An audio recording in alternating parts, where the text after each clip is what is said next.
Les États-Unis et l'Irak viennent d'achever leur seconde séance de dialogue conjoint de coopération sécuritaire à Washington, rencontre conduite par les ministères de la Défense des deux pays dans le cadre de l'accord cadre stratégique de 2008. Les deux parties ont réitéré leur engagement à renforcer les capacités de défense de l'Irak. L'objectif est de faire progresser les intérêts communs de stabilité régionale. Washington a proposé de partager des technologies avancées et des systèmes de défense innovants, y compris des drones de surveillance et des systèmes de renseignement.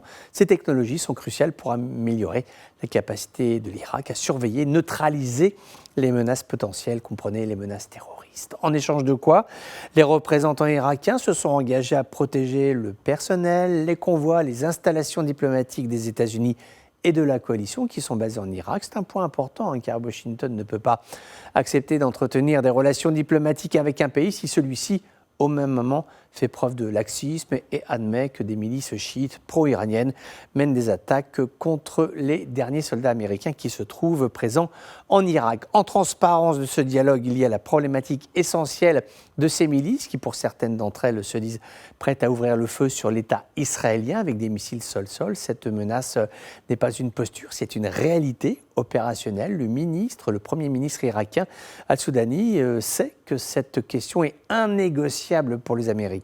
Soit Bagdad se conforme au droit international et au strict respect de sa signature des accords bilatéraux, auquel cas la relation américano-irakienne ne connaîtra aucun ombrage, soit les entorses à la parole donnée ne cessent de se multiplier et tôt ou tard, les relations entre Washington et Bagdad se trouveront dans une impasse. Le Premier ministre irakien joue gros dans cette affaire, il doit démontrer que c'est un interlocuteur solide, capable de se faire entendre et respecté par ses propres milices intégrées au sein même des forces armées irakiennes. Pour l'Amérique, l'enjeu est de tisser des liens suffisamment forts pour que l'Irak soit un État souverain et non un allié inféodé à la stratégie expansionniste de Téhéran.